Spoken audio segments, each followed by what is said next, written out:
Well, thank you, Lord Ahmed. I preferred you to speak because obviously the great work you've done before all of us were in Parliament, and I think continuously somebody who has done this without any worry about his own career or his own personal issues that people will raise against him, and I think that's sort of the brevity that he has demonstrated being in the British member of, as a British parliamentarian in the House of Lords. I think it's absolutely fantastic, and we all look up to that.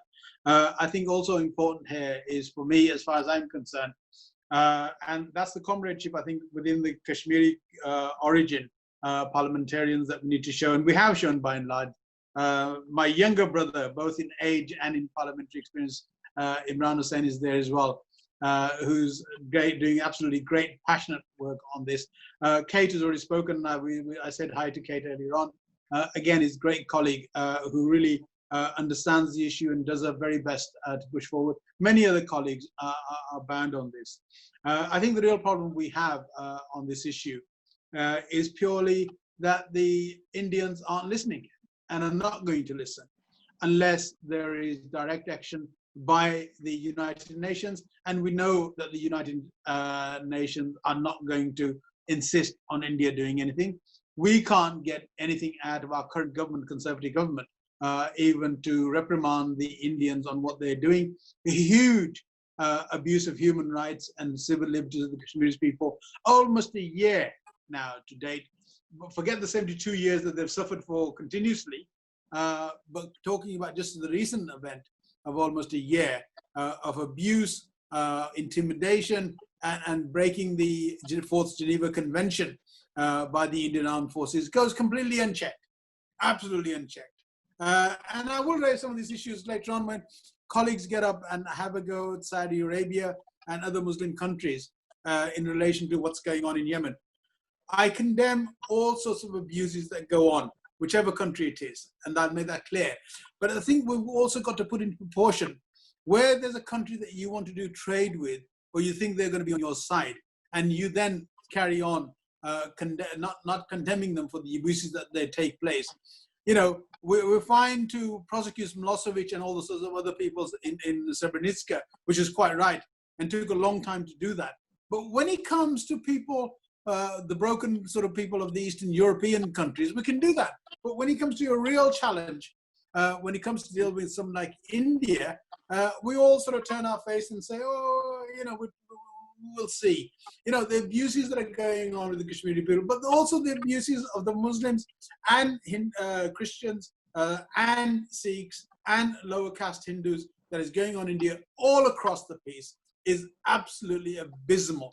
And for our people here to stand there and say, well, we can't say anything, it's absolutely ridiculous. And I think it's absolutely shameful that people do that. As I say, United Nations is not going to do anything. It's never fit for purpose because it's a talking shop.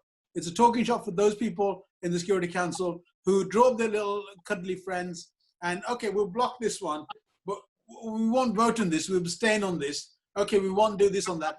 A mechanism for doing it. The whole purpose of the United Nations post the Second World War was to actually achieve fairness. That's exactly what they were there for, to implement the Geneva Convention. They haven't done any of that.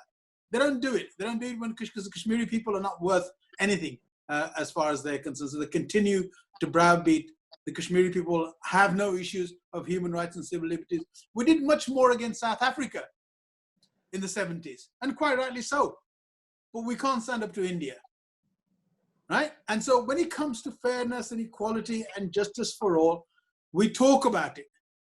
We hold ourselves as the bastions when it comes to the Gulf region, when it comes to Syria, when it comes to Iraq, and when it comes to all those countries that we can go and obliterate and then talk about their abuse of human rights, which I condemn.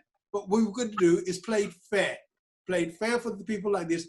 One of the so-called largest democracies. By the way, it's not a democracy at all. If you speak to my Sikh friends, will tell you how bad they operate in Punjab. You speak to people in eastern side of India, they'll tell you how bad it is, and some of the southern regions as well. So they'll tell you what they operate and how they operate these structures. So no way can be regarded as a democracy.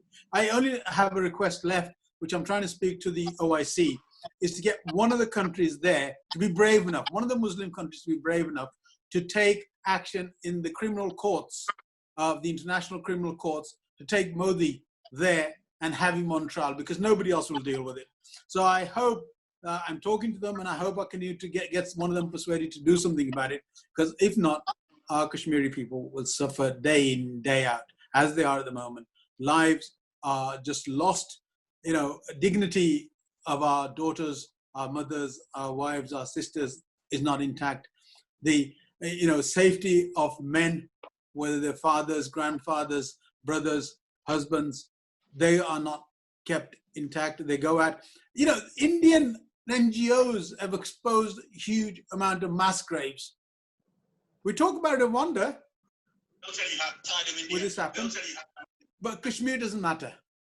And I think that is the unfairness that is there. All my parliamentary colleagues here are doing exactly the same thing, but we've got to get more action, putting pressure on the British government. And I think we've got to talk to more MPs outside of the people like Kate who support us, but other people outside of that, and actually put real campaign pressure onto the government to do that. And we'll be doing that. Certainly my colleagues, Lord Ahmed, friends, and Imran, we work very well together. Kate works together with us, all of us work together. We need to get more people joining in so we can put pressure on the British government. There are one or two Tories that support us, but we need more Conservative members of Parliament as well to do that. So hopefully we can move forward with that. So thank you very much. I think I've taken too much time as it is.